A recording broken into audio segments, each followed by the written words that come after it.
ఏంటి మళ్ళీ నా షర్ట్ బటన్ ఊడిపోతే కుడదామని వచ్చావా? అలాంటి ఆశలేం పెట్టుకోకండి. మిమ్మల్ని అప్రిషియేట్ చేద్దామని వచ్చాను. ఎందుకు? నేను రణ్వీర్ గురించి చెప్పిన 12 అవర్స్లోనే రణ్వీర్ వైఫ్ దాకా వెళ్లారు. ఇంకొక 2 అవర్స్లో తనెవరో తెలుసుకోబోతున్నారు. నాకు చాలా హ్యాపీగా ఉంది. రణ్వీర్ వైఫ్ ఎవరో తెలిస్తే మీకు గతం మొత్తం గుర్తొస్తుంది. ప్రాబ్లమ్స్ అన్నీ సాల్వ్ అయిపోతాయి. నాకు తెలియక అడుగుతున్నాను. నాకు గతం గుర్తొస్తే నీకొచ్చే బెనిఫిట్ ఏంటి?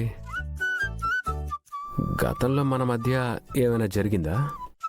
హ? ఏం జరగలేదు. మరి నా గతం గురించి నీకెందుకు అంత ఇంట్రెస్ట్? నిజం చెప్పు, నువ్వు నాకేమవుతావు? ఏం కాను. నేను మీ పిల్లల్ని చూసుకోవడానికి వచ్చిన కేర్ టేకర్ని మాత్రమే.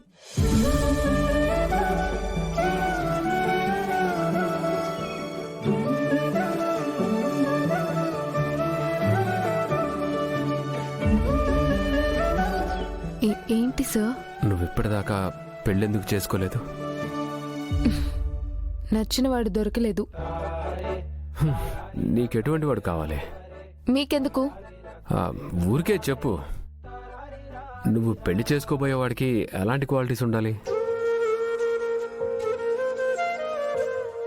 మీరు వెంటనే ట్రీట్మెంట్ స్టార్ట్ చేయండి. ఫార్మాలిటీస్ అన్నీ నేను కంప్లీట్ చేస్తాను.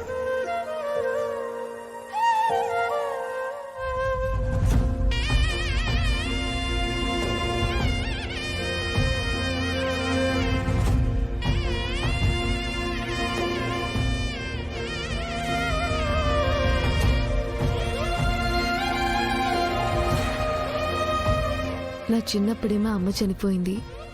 మా అక్క కూడా దూరం అయిపోయింది. నేను ఎలాంటి ప్రేమకు నోచుకోలేదు. నాకు కాబోయేవాడు నేను కోల్పోయిన ప్రేమంతా తిరిగిచ్చేవాడు కావాలి. తల్లి లేని నన్ను తల్లిలా లాలించాలి. నా తండ్రిని తన తండ్రిలా చూసుకోవాలి. నేను అలిగితే బుజ్జిగించాలి. నేను తప్పు చేస్తే తిడుతూనే ప్రేమించాలి.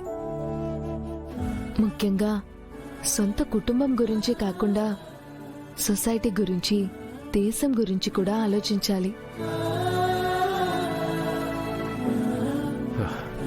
అదేంటి, నీ కాబోయేవాడి క్వాలిటీస్ గురించి అడిగితే నా గురించి చెప్తున్నావు?